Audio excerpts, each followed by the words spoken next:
Queridos amigos y amigas, ¿qué tal estáis? Espero que estéis todos muy bien, de corazón. Aquí ahora mismo son las 7 de la tarde, hora española, y hoy tenemos un amigo, un invitado muy especial. De hecho, lo admiro profundamente por su excelsa sabiduría, por su discernimiento. Y bueno, ahora le daremos paso. Me gustaría, pues, brevemente poderlo, en fin, describir, aunque evidentemente es sumamente largo su trayectoria. Pero tuve la oportunidad, en la mano de un amigo en común, de Emilio Carrillo, de poder, junto con nuestras parejas, poder estar con él en 2 ocasiones en el ashram de Barcelona. Ahora ya desde hace prácticamente un añito están en otro ashram ubicado en la provincia de Zamora. Luego nos compartirá Swami. Y bueno, pues qué decir, ¿no? De un ser de una talla espiritual, pues excelsa, diría yo, ¿no? Swami Satyananda Sarabastri pasó 30 años de su vida en la India y, bueno, pues su primer gurú fue Swami Muktananda, del cual en algún momento me gustaría compartir con Swami otro encuentro sobre este ser, en fin, de una calidad bueno, excelsa también. Y bueno, pues allí, bajo la instrucción de su gurú, pues aprendió pues todo lo que tiene que ver con el hinduismo, ¿no? Y lo que conlleva esta tradición tan importante y tan relevante, ¿no? Luego, evidentemente, después del Mahasamadhi de Swami Muktananda, pues él siguió el peregrinaje por la India y acabó a las faldas, a los pies de Arunachala, de ese espacio, de ese lugar sagrado donde hoy tiene que ver justamente lo que vamos a compartir sobre las enseñanzas de Bhagavan Sri Ramana Maharshi. Y bueno, pues allí también tuvo la suerte, entre comillas, también de profundizar más y de vivir en primera persona bajo, en este caso, la instrucción de Swami Nityananda, si no recuerdo mal, creo que sí. Y bien, pues ese peregrinaje evidentemente continuó y ya en el 2009, si no recuerdo mal, se afincó ya a Barcelona después de tantos años de práctica y ya fue ordenado incluso en la India y ya volvió a fundar el ashram ya con un cometido muy claro en Barcelona y bueno, pues ha estado divulgando la práctica, ha estado y sigue actualmente ya en la provincia de Zamora, como decía antes, y también es escritor. De hecho, tiene muchas joyas. Para mí, mis dos preferidas y las que recomiendo sobre todo a las personas que no han tenido pues ese acercamiento pues, al hinduismo es el hinduismo, nunca mejor dicho. Esa para mí es una de las joyas. Y la otra es Viveka, que creo que es una obra también de, en fin, de un contenido, de unas reflexiones impresionantes. Luego tiene otras obras, de hecho la última relacionada con el yoga, con la filosofía del yoga, de la cual seguramente, si nos da tiempo, le preguntaremos también a Swami. Y dicho esto, le vamos a dar paso ya, sin perder tiempo. Y aquí lo tenemos, querido Swami, bienvenido, qué alegría. Sergio, una alegría verte de nuevo y compartir. Bueno. Gracias, Swami. Pues vamos a entrar ya, si te parece, en materia y con ese marco de referencia del gran Bhagavan Sri Ramana, esa famosa vía directa de la cual Ramana nos dejó, ¿no? A través de esa famosa autoindagación, a través de pues, tratar de ir llevando poco a poco ese ego, esa mente, ¿no? Hacia ese corazón, ¿no? Fundirla en el corazón. ¿De qué manera, Swami?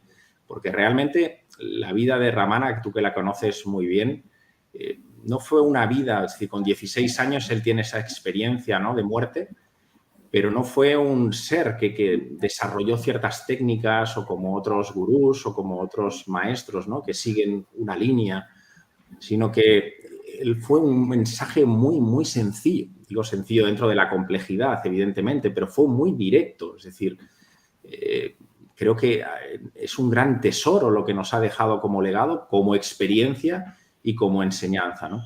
¿Cómo podríamos, Swami, en nuestro día a día, en esta sociedad que busca una espiritualidad fácil, una espiritualidad casi de bolsillo, una espiritualidad orientada en la técnica, ¿no? Es decir, quiero una técnica para llegar a no sé qué estado y poco más, ¿no? ¿De qué manera esa vía directa, esa autoindagación nos puede ayudar en nuestra cotidianidad, Swami? Si nos puedes dar un poquito más de luz al respecto.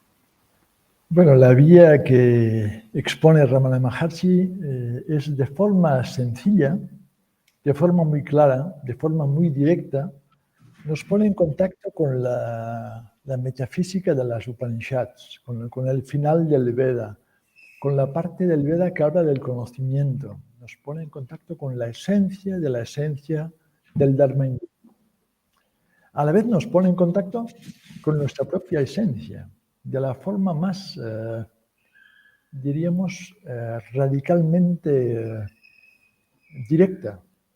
A la vez, él decía que este camino, el vichara, esta autoindagación, si bien es un camino muy directo, no es el camino más fácil.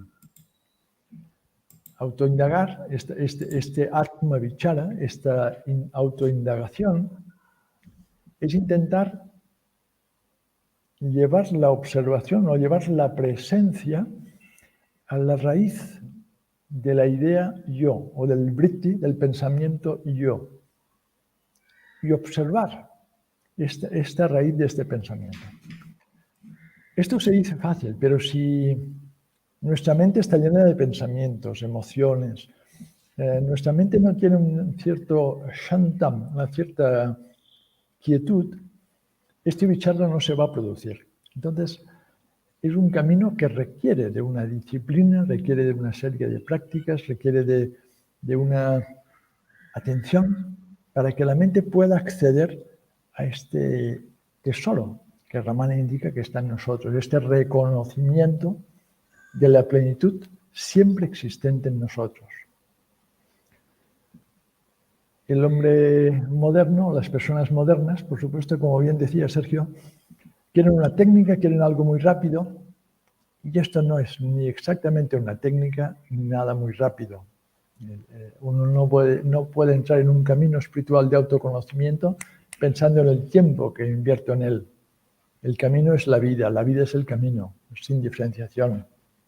Y accedo a este espacio en el momento que esta ilusión del ego ha quedado disuelta en el gran silencio.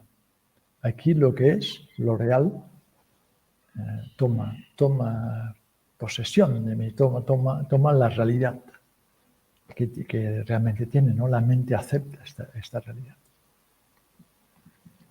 Qué bueno.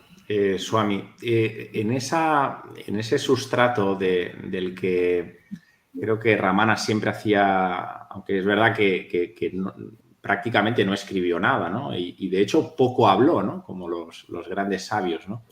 Y siempre fue el silencio, creo que su mejor virtud, ¿no?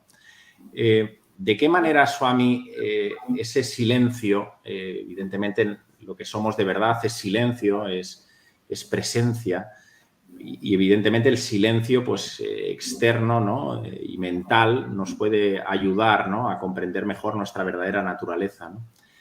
Pero sobre todo para las personas que se quieren iniciar en un camino real, en un camino verdadero, sin atajos, ¿no? Porque creo que esto no tiene atajos y requiere una cierta sadhana, un cierto compromiso, como tú decías, con mucha perseverancia. ¿Qué grado de relevancia tiene, Swami, el silencio en nuestras vidas? ¿Cómo podemos también cultivarlo? El silencio, yo diría que tiene gran importancia. Primero, ser capaces de observar un cierto silencio verbal, que sería quizás el menos importante, pero también relevante. Para poco a poco poder entrar en espacios de silencio en la mente. Recordemos que toda la idea que tenemos acerca de nosotros mismos son pensamientos. Un montón de pensamientos que crean como una una bola, una red que da una identidad. Bien, si yo accedo a un espacio de no pensamiento, Koham, ¿quién soy yo? Entonces no hay nada. Todo el flujo de pensamientos que daba una identidad está fuera de este espacio silencioso. Y es aquí donde Ramana incide de permanecer en esta autoindagación, en este silencio, hasta que la conciencia por ella misma plenamente se revele. Incluso olvidado de lo que me has preguntado. ¿Cómo podemos cultivar ese silencio en la cotidianidad? Cultivar el silencio, claro. Si alguien quiere seguir un camino de meditación o de autoindagación, esto no pueden ser 45 minutos al día, como si fuera a un gimnasio, practico esto y el resto del día, vivo de cualquier manera. El camino debe de ocupar la totalidad del día.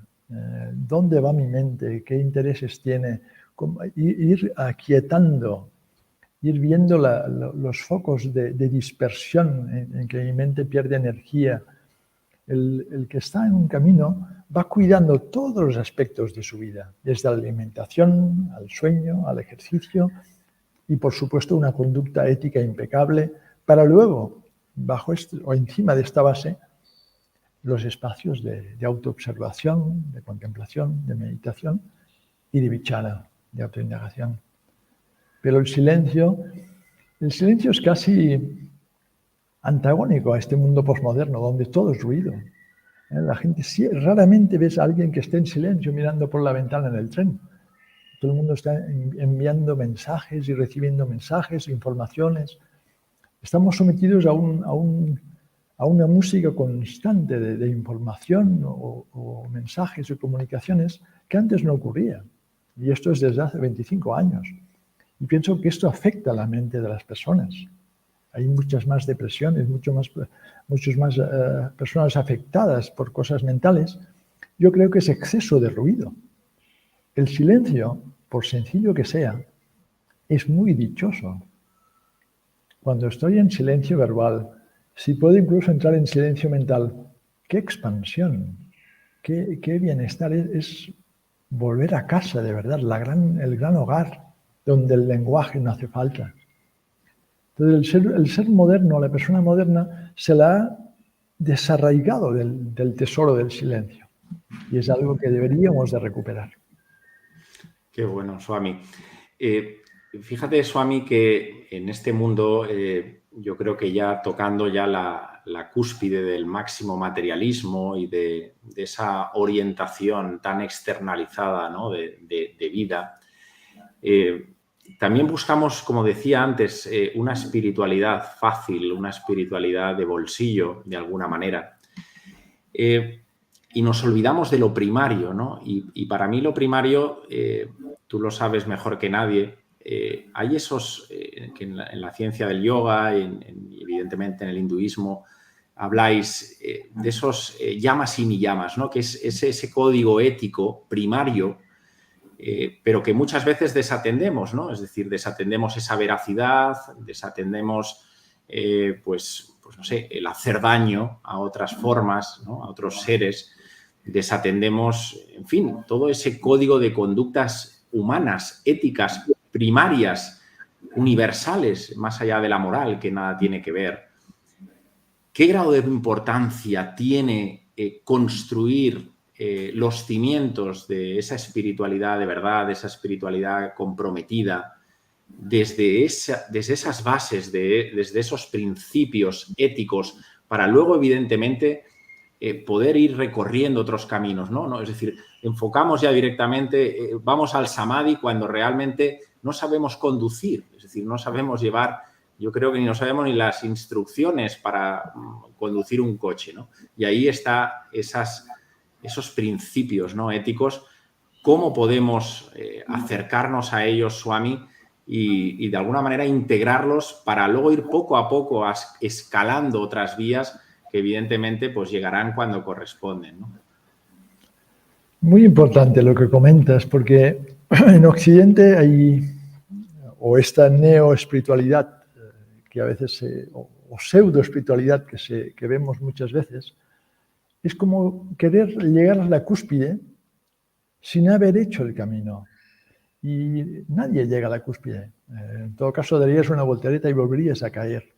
Y se puede acceder a estadios o pseudoestados que son intelectuales, pero que no corresponden con una realidad interior de haber accedido a un estado de conciencia diferenciado o elevado.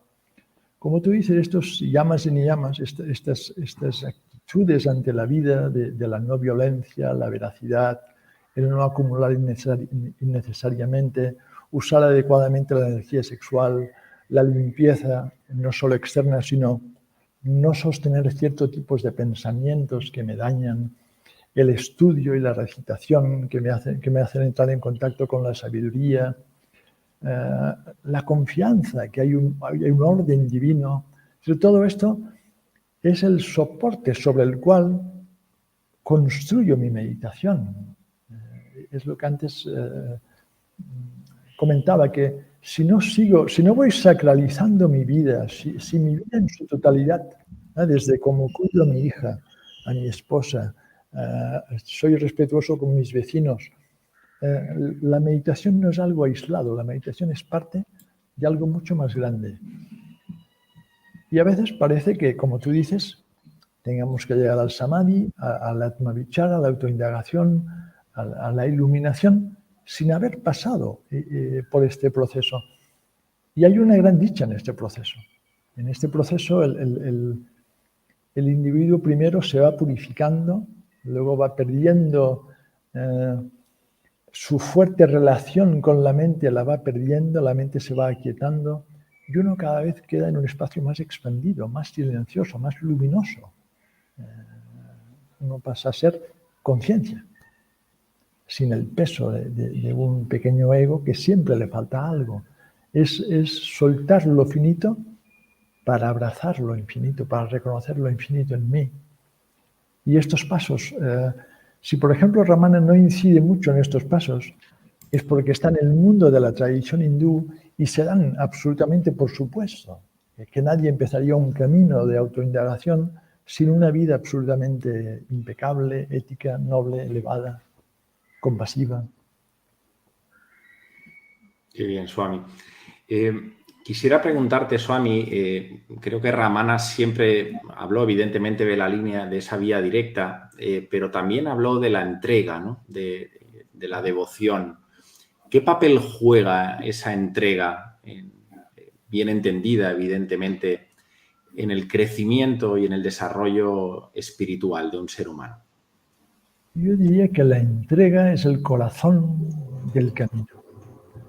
A veces hay personas que pueden hacerse una idea de Ramana, de este ñani, este conocedor, que responde a la pregunta ¿quién soy yo? De manera como fría, pero hay que leer las reminiscencias de Ramana. Y Ramana podía leer la vida de Ñanadeva o de Namdev, o escenas de la vida de Rama, y hay lágrimas en las mejillas de Ramana, o su devoción por Arunachala, su entrega total a esta montaña que él percibía como Shiva, como el Guru. Sin devoción, sin entrega, no hay camino. Y la entrega es como la entrega de la finitud para poder abrazar plenamente la infinitud. Ramana decía también que hay dos grandes caminos, uno la entrega y el otro el vichala, la autoindagación. Y decía que la entrega es el camino más fácil. En realidad la entrega es el camino más dulce. El vichala requeriría de esta mente muy disciplinada, con poco pensamiento, en la cual puedo acceder a la observación de la raíz del aham-vritti, o del pensamiento yo. De aquí observaría. Pero esto requiere una madurez en la meditación. La entrega sería más accesible y vemos en la vida de muchos mahatmas una entrega total por la divinidad, por algo más elevado que ellos mismos.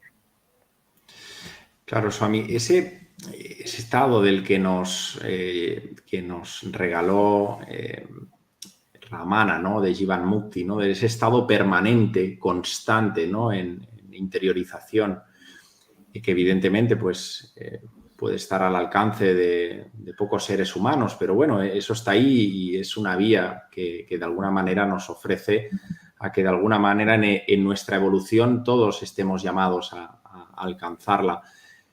Pero cuando recuerdo siempre las palabras de Ramana y alguna pregunta en relación a eso, ¿no? ¿Cómo alcanzar ese sí mismo?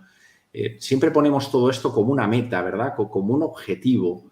Entonces, si lo que somos, Swami, lo somos siempre, y de hecho no hay que hacer nada para serlo, porque es de per se, ¿qué es lo que deberíamos hacer de una forma evidentemente práctica y en poco tiempo, ¿no? No tiempo de ahora de práctica, sino para que nuestros amigos pudieran tener alguna línea de trabajo mínimamente para dejar de ser eso que nos hemos creído ser, ¿no? Este es el corazón de este proceso. En realidad, podríamos decir que hay que hacer mucho para darnos cuenta que no hacía falta hacer nada. Pero este esfuerzo inicial, porque si estoy sometido a mi mente y digo no hay que hacer nada, seguiré sometido a mi mente. Es decir, algún proceso de despertar tengo que animar, que un fuego debe de encenderse para ir reconociendo que lo que decía Ramana, que la liberación moksha es nuestra naturaleza. Primero, este convencimiento es muy importante. No me falta nada. Todo está aquí. Todo está ya realizado. Lo único que tengo que hacer en términos vedantinos es apartar este velo de Maya, esta ilusión que no me deja reconocerlo. Bien, ¿cómo aparto este velo? Entonces, no se trata ni de hacer demasiado ni demasiado poco. Sigo meditando, sigo con mi autoindagación, sigo viviendo una vida noble y por la gracia, porque no lo voy a hacer yo, porque este yo posiblemente sea el problema, sea el obstáculo. Humildemente reiterando este sutil esfuerzo ofrecido a la divinidad sin esperar ni siquiera frutos, esto se manifieste por sí mismo. Es muy mágico. Y la mente conceptual dual de que hago y logro no funciona así. No hay nada que lograr. Lo que somos ya somos. Que no lo vemos también es cierto. Entonces aquí está no puede ser una pasividad de no hacer nada, que hay personas que se quedan así, ni ya está todo logrado, tampoco. Siempre debe de haber una acción y Ramana, a las personas que se acercaban a él, les indicaba distintas prácticas, desde dar vueltas a la montaña de Arunachala, o repetir a veces un mantra, o a veces decía que el tap, la austeridad más elevada, es permanecer en la conciencia de lo que eres. Y habrá muchas gradaciones de cuál es el esfuerzo. Simplificando, el esfuerzo más sagrado sería aquel esfuerzo sutil que hago para permanecer en lo que ya soy. Sea en silencio, pero entrar en este espacio de luz y plenitud que está en mí. Claro, Swami, para mínimamente, y de eso, en fin, conoces tú muchísimo, y ya poniendo ahí un poquito la pincelada del yoga, ¿de qué manera podemos estabilizar, es decir, esa mente divagante, esa mente parloteante, esa mente dual que de alguna manera no nos permite ver la realidad, ¿no? Esa ignorancia de la que de alguna manera nubla nuestro día a día, pensando y creyendo que lo que perciben de alguna manera nuestros sentidos corporeo-mentales es nuestra realidad, ¿no? Que es lo real. ¿De qué manera, Swami, podemos ir estabilizando paulatinamente esa mente, ¿no? Y ir poco a poco llevándola a su lugar de origen, ¿no? De vuelta al corazón? Esto dependería de persona en persona, de su propensidad, de su actividad mental, de su preparación, pero una persona común, diríamos, ¿no? Pues unos ejercicios de Hatha Yoga podrían ayudarle, porque armoniza el prana, armoniza la energía vital. Una relajación donde observo la respiración y entro en un silencio pueden ayudarle. Ver también qué tipo de alimentos como, si son excitantes o son más bien a mí ayudan en mi proceso meditativo, otra ayuda. Qué lecturas o qué películas veo que generan en mí mucha excitación o evito ciertas cosas para vivir una vida más calmada. Tener momentos de soledad y silencio. Acostumbrarme al silencio. Estar en mí mismo. Y estar en mí mismo, estar en el pensamiento no es estar en uno mismo. El pensamiento es como estar fuera. Intentar entrar en el espacio entre pensamiento y pensamiento, deslizar. Y esto puede ser fácil o puedo tardar tiempo, pero voy dándome estos espacios. Leer textos de sabiduría, generar esta relación con los antiguos sabios, ¿no? y beber de ellos, acostumbrarme a su lenguaje, a su enseñanza. Todo esto va dando su fruto hasta que en el Vedanta, en el Advaita Vedanta, el camino se dice que tiene tres grandes pasos. Shravana es escuchar la enseñanza de un maestro. Manana es la contemplación de esta enseñanza. No es solo suficiente escucharla, debo de mantenerla, debe de ser para mí importante.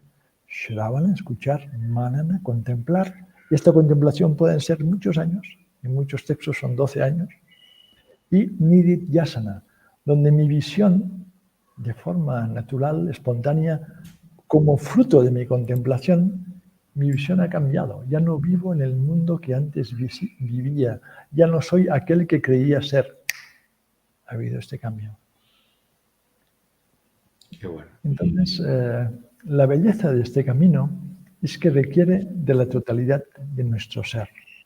No es para personas superficiales. Necesitan la totalidad de nuestro ser. Es un paso precioso hacia la plenitud.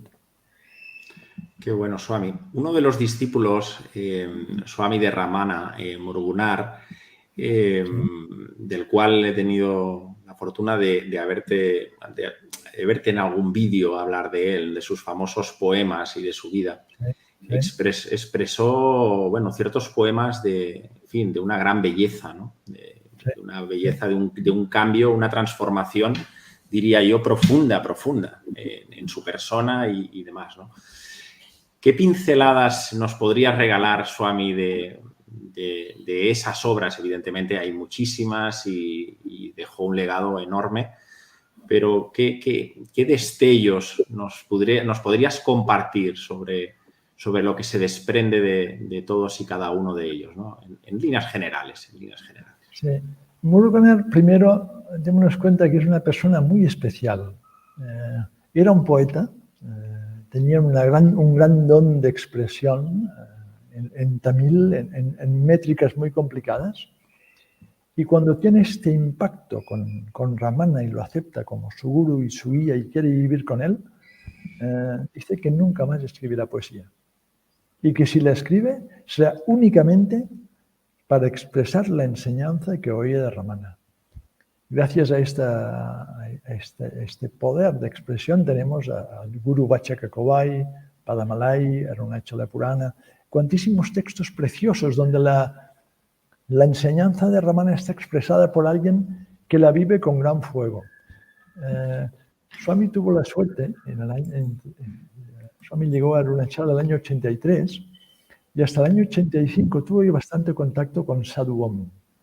Sadhu Om fue la persona a quien Muruganar pasó su obra para que la editara, para que la cuidara. Y el respeto que estas personas tenían por Muruganar, por su devoción, por su vida ascética, era impresionante. Entonces, al lado de Ramana hubieron cuantísimas personas que intentaron vivir.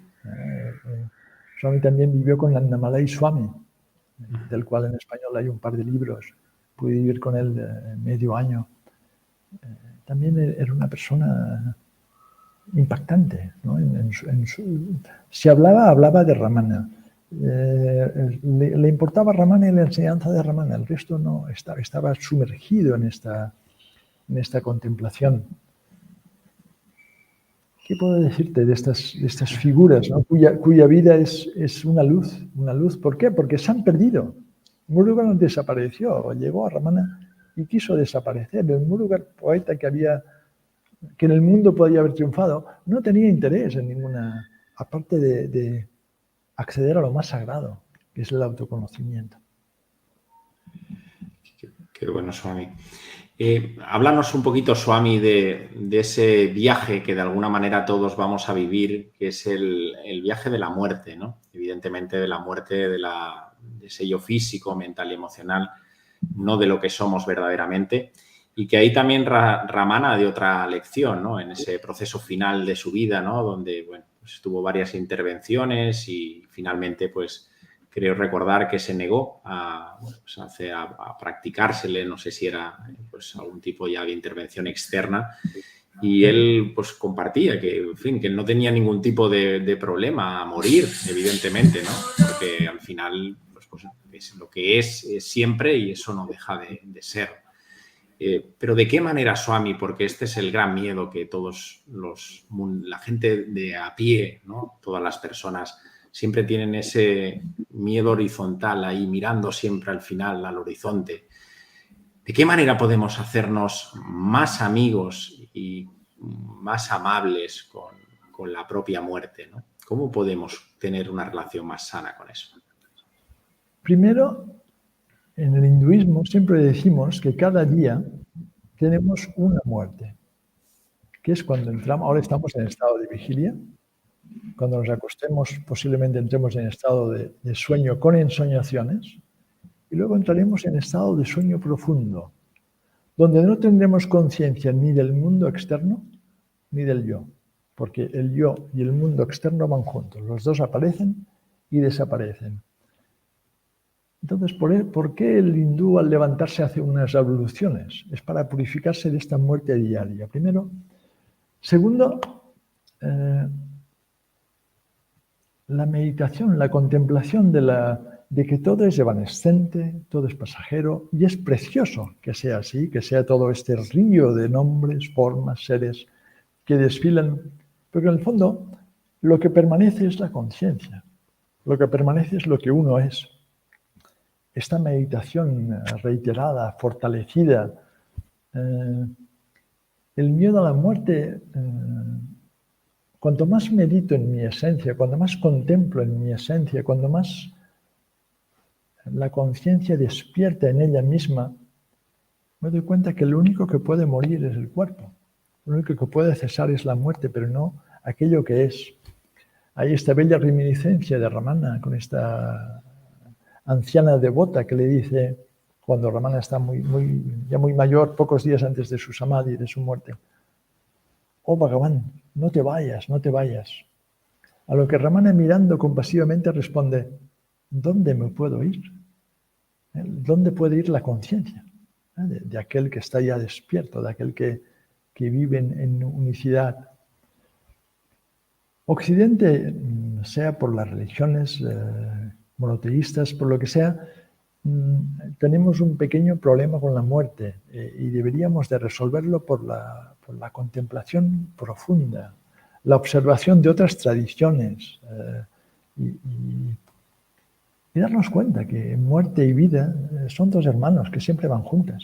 Constantemente están muriendo cosas, constantemente están naciendo cosas y estos cuerpos son parte de estas olas en este sagrado universo, sin más. Lo que permanece es lo que es, aquello que no va ni viene. Todo lo que tiene nombre, forma, que es parte de tiempo, causación, es maravilloso que desaparezca.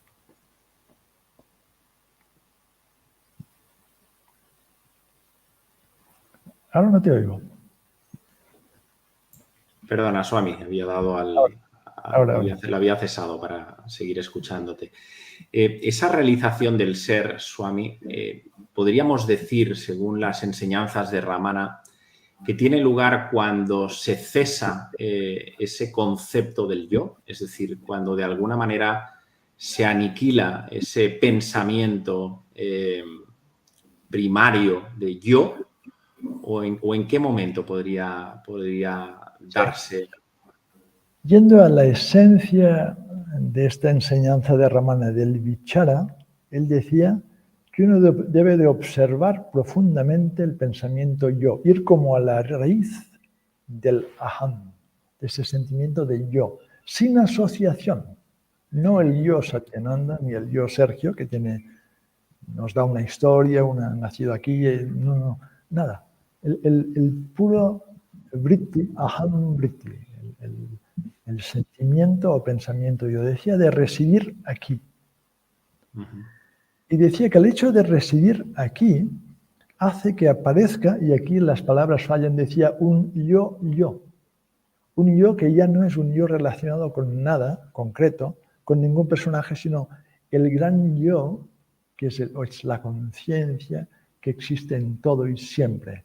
Y uno reconoce que es esta conciencia. Entonces, esta observación profunda de este sentimiento o pensamiento de yo, poder residir aquí silenciosamente, permanecer. Esa sería la entrada. Uno solo puede hacer que colocarse aquí. El resto ocurre por sí mismo. Este sería como el camino directo, pero como ves, requiere de una mente muy, muy aquietada. No puedo pensar en cosas y debo de permanecer en este aham vritti, en esta observación profunda. Qué bueno, Swami.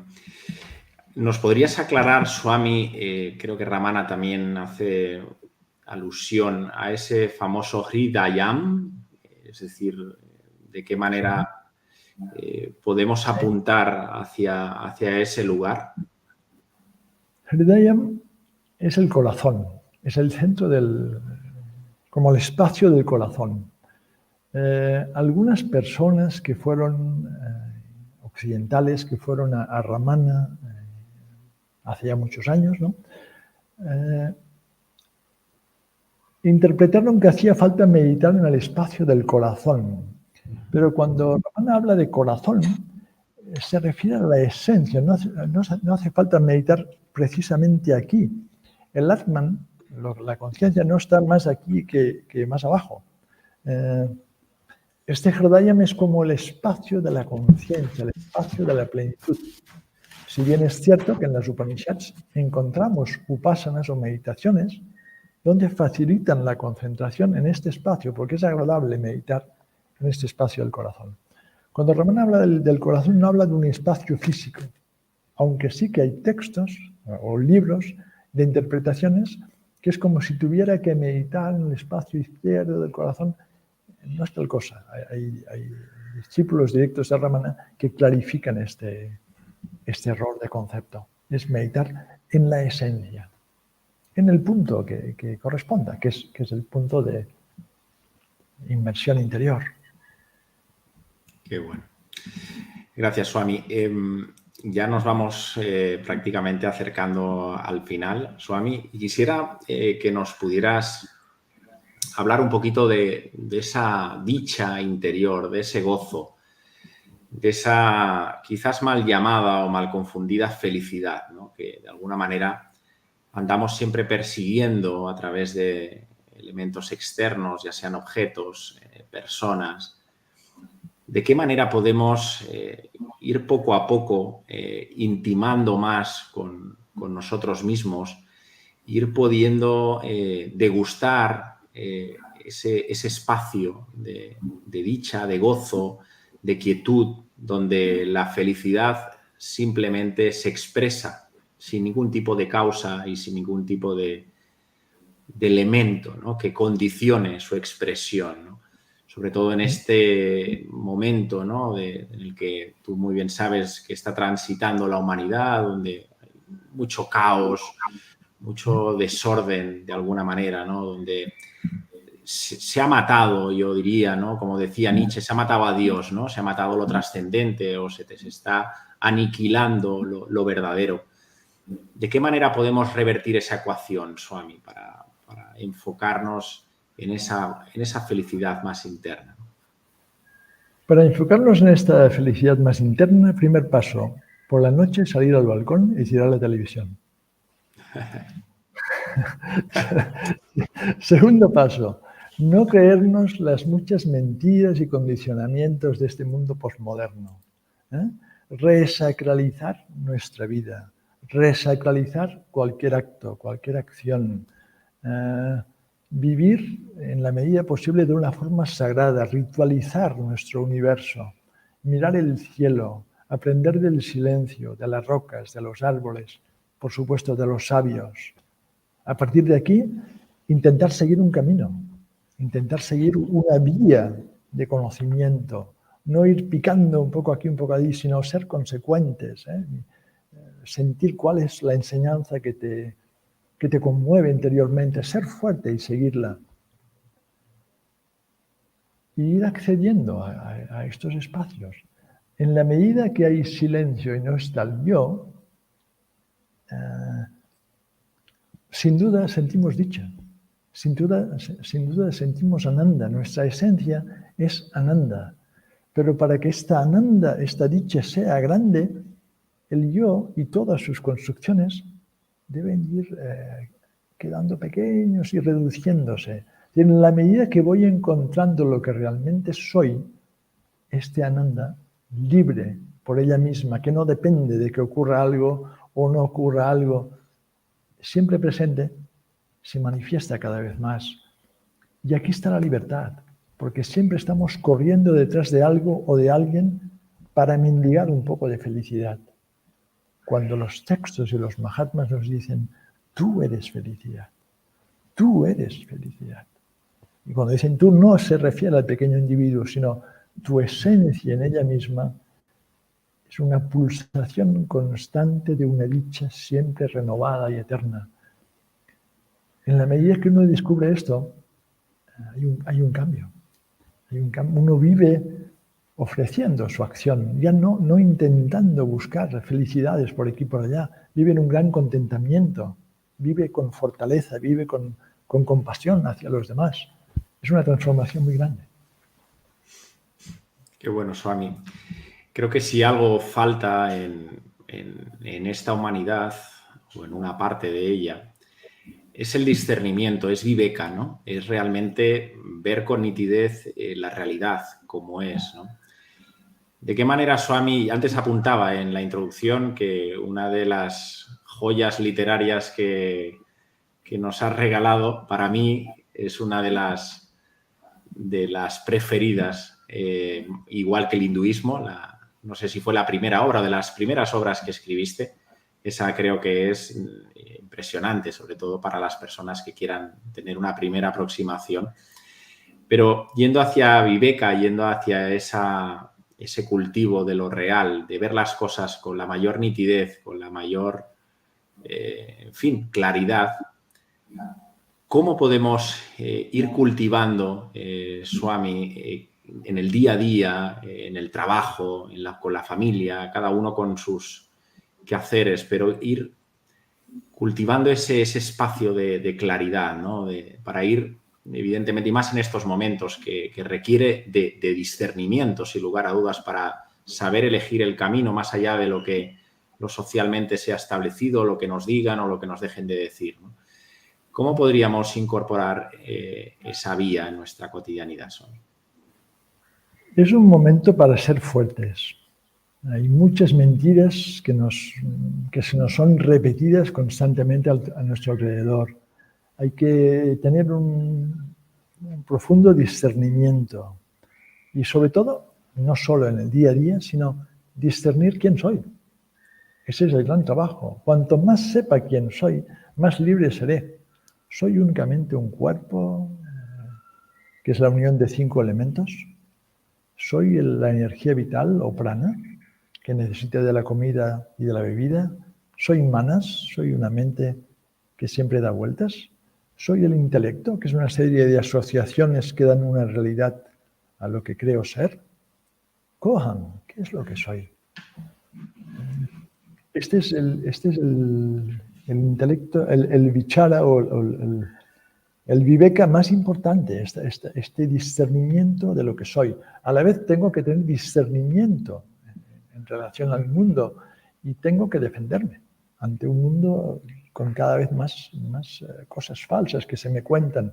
Tengo que buscar las informaciones alternativas, debo de tener sentido común, pensar cómo actuaban los hombres sabios, pensar que se puede vivir de forma distinta, no creernos que solo hay una forma de vivir. Pienso que es un momento donde se va hacia un pensamiento masivo cada vez más grande, donde las opiniones cada vez son más similares, donde la discrepancia cada vez está más penalizada, y es el momento para discernir a todo nivel, a nivel espiritual y a nivel social y a todos los niveles posibles. Y tengo que ser fuerte, tengo que encontrar una fortaleza en mí, tener amigos, personas cercanas que me ayuden en este trabajo de sostener este discernimiento. Qué bueno, Swami. Bueno, Swami, ahora sí que nos encantaría que nos pudieras contar dos cositas muy rápidas. El nuevo ashram, Kailash, ubicado en la provincia de Zamora. Cuéntanos un poquito, Swami, pues las actividades que estáis haciendo, que pensáis hacer y un poquito cómo está el proceso y animar también a las personas que puedan seguir contribuyendo con su generosidad, con su altruismo, pues que esas donaciones van con un fin y van a un lugar, evidentemente, que es físico, que no, esto no es un lugar donde va el dinero y nadie sabe, sino que las personas pueden ir a visitaros. Cuéntanos un poquito cómo está el nuevo ashram, Swami. Bueno, llegamos aquí hace un poco más de un año. Hemos trabajado y trabajado y trabajado.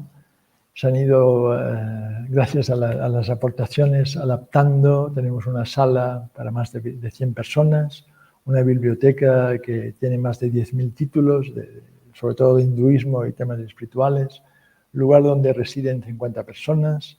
El huerto está dándonos ya mucha comida. Vamos arreglando otros espacios, ahora un almacén, varias cosas. Hay personas residiendo, nunca ha habido menos de 17 o 18 personas aquí, algunas pasando una semana, un mes, 3 meses, otras permanentes. El lugar está vivo. Vinimos aquí por el silencio del lugar. Estamos en la provincia de Zamora, cerca de la frontera de Portugal, un lugar muy, muy quieto, muy poco poblado. Aquí la divinidad se ve entre estos robles y estas rocas, o estas águilas que a veces tienen la bondad de visitarnos y mirarnos desde arriba. Hay algo, el cielo, el silencio, no ves ninguna luz. Caminas y caminas kilómetros por la noche o durante el día, no encuentras ni a nadie, no hay ninguna luz, no hay ruido. Entonces, para la práctica, para lo que queremos hacer, es un buen lugar. Empezamos las vacaciones de primavera, en Semana Santa, tuvimos un retiro de un texto de Advaita Vedanta, Yoga Vasishta, creo que le titulamos El mundo está en la mente. Ahora tenemos otro retiro más largo de 9 días sobre la meditación, será una larga práctica meditativa. A diario tenemos actividades de grupos de estudio, contemplaciones, aparte de ir adaptando el lugar y muy bien, por decirlo sencillo.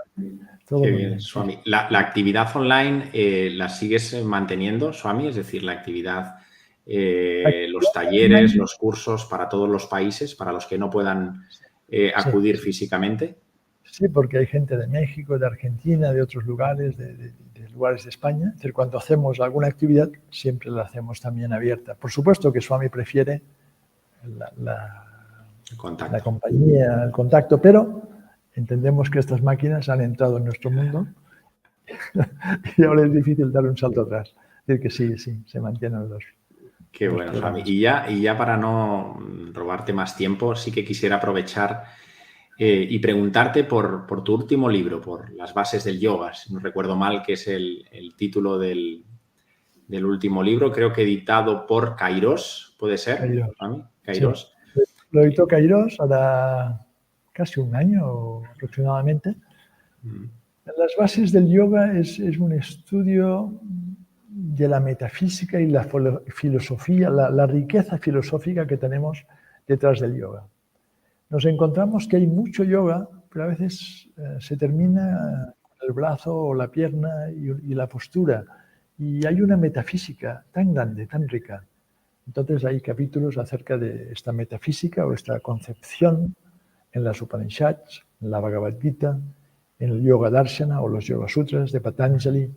Luego toda la tradición de los natas, estos grandes yogis de la Edad Media, hasta llegar a los maestros contemporáneos, como ellos llevan este yoga de India, se hace cada vez más postural y tenemos un poco este yoga de los yoga estudios de hoy en día. Como un pequeño reclamo de, muy bien, sigamos haciendo este yoga postural, pero no perdamos la cosmovisión, porque este es el gran regalo del yoga. Cuando Vyasa, comentando los Yoga Sutras, responde a qué es yoga, dice, yoga es samadhi. Yoga es el total aquietamiento de la mente. Es igual si lo haces por medio de la postura, por la autoindagación, por el servicio, por la devoción, sea cual sea tu camino. Cuando todo ha quedado aquietado y la conciencia está en sí misma, esto es yoga. El gran silencio es yoga. Qué bueno, Swami. Es Chitta Vritti Nirodha, puede ser el segundo sutra, me parece que es, ¿no? Sí. El yoga es la cesación de todas las modificaciones de la mente. Sí. Bueno, qué maravilla. Perdona, Swami, perdona. Sergio, estás invitado a venir, ¿eh?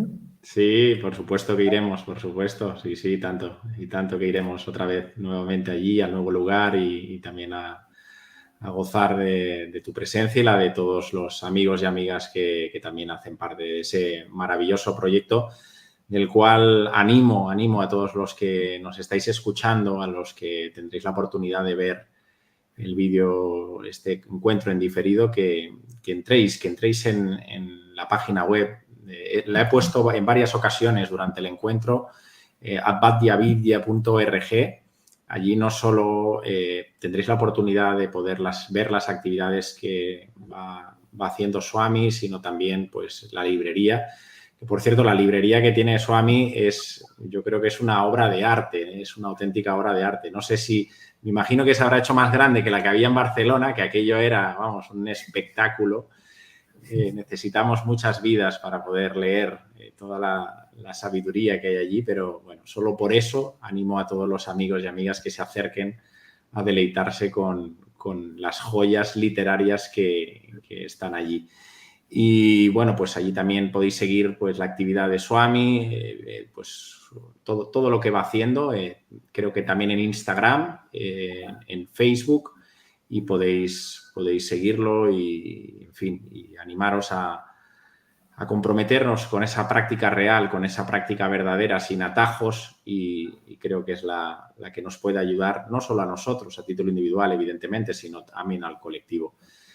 Amigo Swami, un auténtico placer, un auténtico regalo y habrá una segunda parte, ¿eh? Me parece que te voy a otra vez ahí a rescatar ahí. En este caso me encantaría hablar sobre Swami Muktananda. Swami Muktananda, el cual conoces muy bien y conociste muy bien, con lo cual, nada, amigo, un auténtico placer, un auténtico regalo y muchísimas gracias a todos y cada uno. Gracias. Sergio, una satisfacción y hasta siempre. Gracias.